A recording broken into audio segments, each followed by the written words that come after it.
చేసే మనిషి ఉంటే ఆ మనిషి నా వెంటొస్తే నా తోటలోనే పని ఇస్తా, ఆ పనివానికి నే జీతమిస్తా.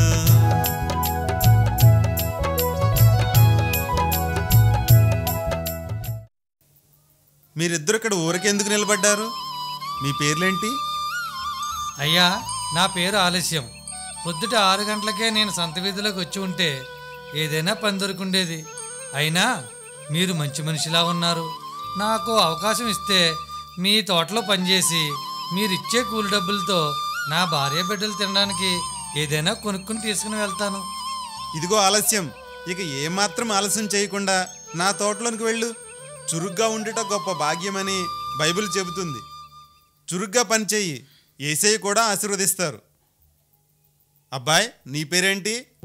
అయ్యా, నా పేరు తడపడాయింపు. వీళ్ళ ఆలస్యం చేయకుండా పొద్దున్నే లేచి అలవాటు ఉంది, కానీ పనిలోకి వెళ్ళాలా వద్దా అని తడపడేస్తుంటాను. తీరా పనిలోకి వెళ్ళాలని నిర్ణయించుకున్నాక ద్రాక్ష తోట పనిలోకి వెళ్ళాలా లేక చెట్లు నరికే పనిలోకి వెళ్ళాలా అని మళ్ళీ ఆలోచన. ఈ జబ్బు వల్ల నాకు వచ్చిన పనులన్నీ పోగొట్టుకున్నాను. అయ్యా, నా మీద దయ చూపి నన్ను కూడా మీ తోట పనిలో పెట్టుకోండి. అయ్యా, దయచేసి వీడిని పనిలో పెట్టుకోండి.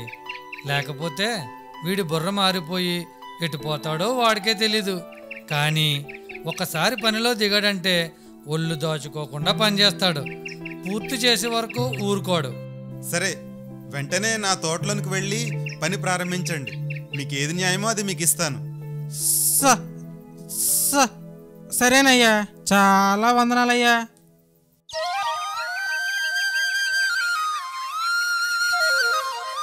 ఒరే తడపటగా, ఇప్పటికే మనం 3 గంటల ఆలస్యంగా వచ్చాం కాబట్టి పని చురుగ్గా చేయాలి.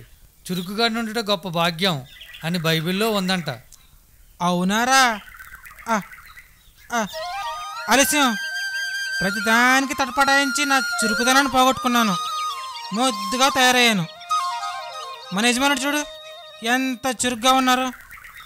ఈ తోటలో రోజు నాకు పని దొరికితే నేనే తడపడం జబ్బు నుండి బయటపడి చురుగ్గా తయారవుతాను. నాకు కూడా చురుగ్గానే ఉండాలని ఉందరా.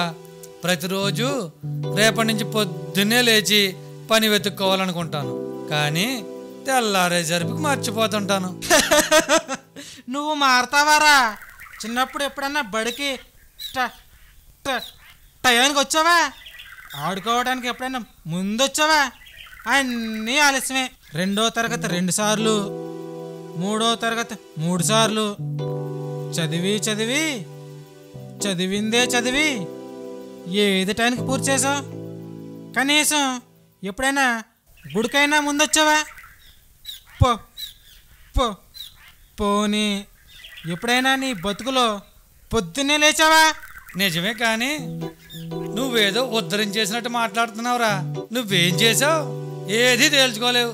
చిన్నప్పుడు గోళీలు ఆడదామని కాసేపు, బొంగరాలు తిప్పుదామని కాసేపు, దొంగ పోలీసు అని కాసేపు మా ప్రాణాలు తీసేవాడు కదరా. సన్నగా ఉన్న అమ్మాయి కావాలని ఒకసారి, లావుగా ఉన్న అమ్మాయి కావాలని ఇంకోసారి, ఎటు తేల్చుకోలేక ఇంకా పెళ్ళే చేసుకోలేదు. కొయిటాకి వెళ్ళాలా, దుబాయ్కి వెళ్ళాలా, ఇజ్రాయెల్ అయితే ఇంకా బాగుంటుంది కదరా అని. ఒరేయ్, ఎప్పటి వరకు ఎప్పుడు ఒక్క మాట మీద ఉన్నావు చెప్పు. అందుకే ఇంక మారాలని ఏదో ఒక పనిలో స్థిరపడాలని నిర్ణయించుకున్నాను. ఈ పని దొరికింది. మన యజమానుడు దయ చూపిస్తే తప్పక నేను రోజు ఈ తోట పనిలోనే పని చేసుకుంటాను. అవునరా, నేను కూడా ఈ బద్ధకం వదిలేసి పని చేసుకుంటాను. ఏంటయ్యా మీ గొడవ? ఏదో అలా తాపీగా కాస్త నడుమాల్సను లేదో ఎదవా గొడవ మీరును. ఒక్క పూట పనిచ్చేసరికి మీరు మారిపోయి మంచోళ్ళు అయిపోతారా? పుట్టుకతో వచ్చిన బుద్ధి ఉడకలతో గాని పోదని. ఏవయ్యా, మేమేదో మాట్లాడుకుంటుంటే మధ్యలో వచ్చింది కాక తిడతారేంటి? మారి మంచిగా ఉండటం తప్ప?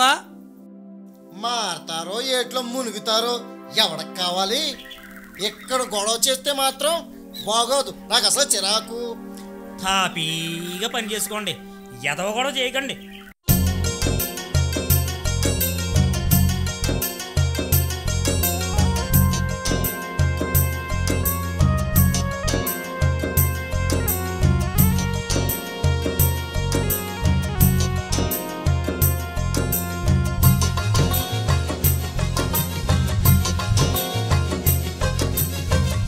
ముద్దుగా బ్రతకొద్దురా ఇది బుద్ధి నేర్పిన పద్దురా, ముద్దుగా బ్రతకొద్దురా ఇది బుద్ధి నేర్పిన పద్దురా.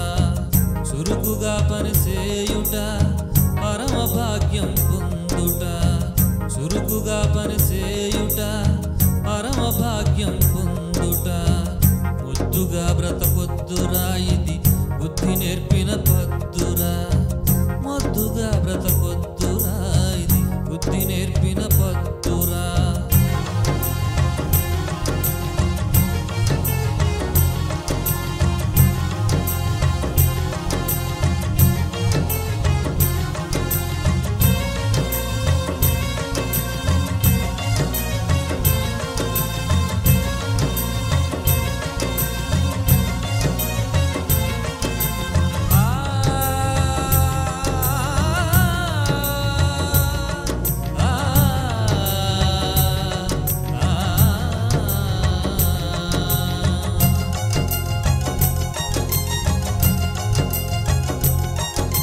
సద్వినియోగం చేయాలి సదవకాశాలన్నిటినీ, అజ్ఞానుల వలె నడువక జ్ఞానులుగా మరి నడవాలి. ఓ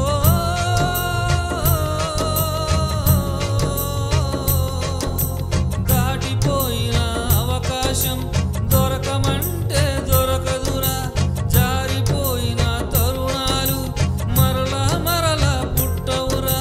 సద్గుణుడైన యజమాని మంచితనంలో మారిపోదా,